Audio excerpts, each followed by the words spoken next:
That would be my topic, the imaging and classification of the coronoid fractures. So, nothing to declare.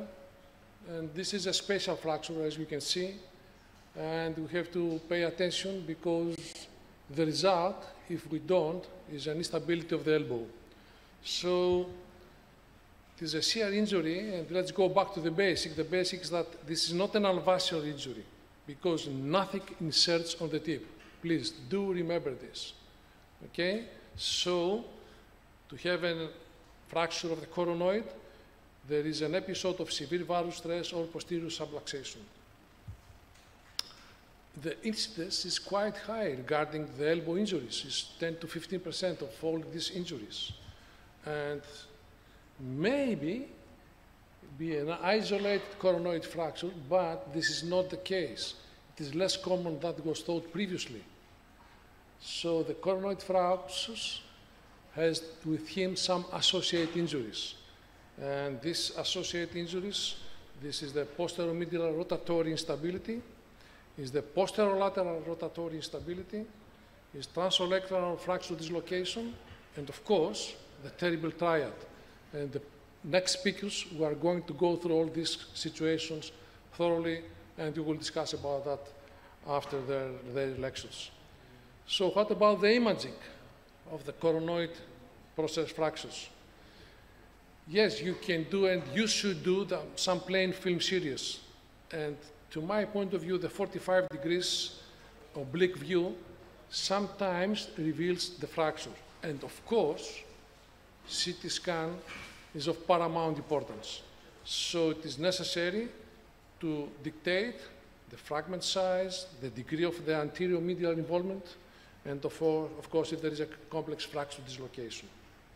So look at this case, okay? We've got an AP and then lateral view.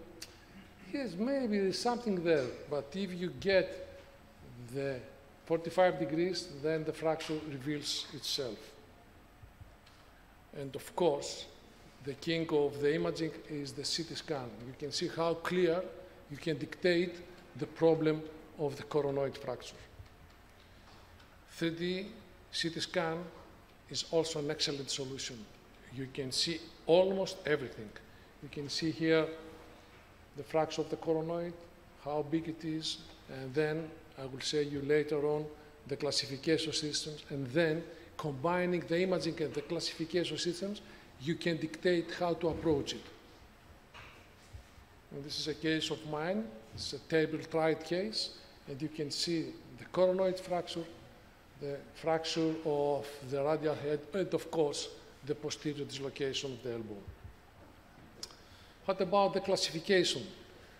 Mainly, we had those two systems, and of course, Professor Watts from Rattington Hospital will tell us about the Rattington classification.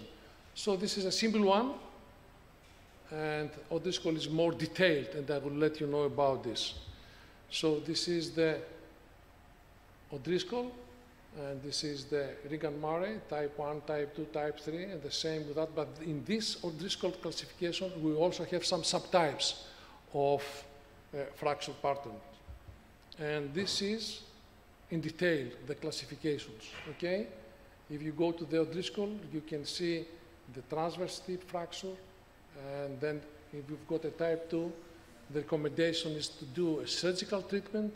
If you've got a type 3, a surgical treatment also. And Regan-Murray says that only for type 3 he recommends the surgical treatment. To my point of view, if you have a type 2, it's not that stable. Maybe we'll discuss that later. So I prefer to operate on them. And this is the O'Driscoll with a very detailed, you can see this anteromedial fracture, okay? And you can see the subtypes of the type 1, if you go to the tip, if it is above or below the 2 millimeters, okay? The type 2, and then you can see 1, 2, 3 subtypes. You can find this in the literature, it's very easy, but just to remind to you how to use the classification systems. And then, of course, the type 3 with subtype 1 and subtype 2, where you can dictate your approach to the fracture. The main thing, as already heard to the previous lectures, is you have to end up with a stable elbow. And of course, you have to do the motion immediately, from the next day, if possible, regarding of the pain, okay? So, if you can go with a non-operative treatment, that's okay. You have to have your indications. You have to be sure that the elbow is stable, and then go for motion. You do an operative treatment with a medial approach. This is the indications. With a posterior approach, if there is an olecranon fracture dislocation, that is going to be analyzed to the next lectures. So let's see this case study. Follow now, stretched hand, swelling, tenderness, and so on. You can see there is a fracture of the coronoid process. This is the CT scan, and you can see very clearly that there is an odd risk or type 2 anteromedial coronoid fracture, okay, as a part of the posterior medial rotatory instability. So you have to do an open reduction and plate fixation through a medial approach, and this is also my preference, the FCU approach. This is a case of mine where you can find and protect the ulnar nerve, and then go through the FCU and fix the fracture. Is Professor Watts hearing? This is my era, when almost 30 years ago, when I was working, when I was servicing in Uraticton Hospital. And this is my colleagues at that time. Yes, sometimes I had also some black hair. Okay, and this is a cadaveric course at Uraticton Hospital for wrist arthroscopy. That was the suites, the space suites we were using that time, okay? Now are much better, and I have to be grateful. I'm grateful to my teachers, Prof. John Stanley, who's unfortunately deceased, and Ian Trail. Thank you very much for your attention.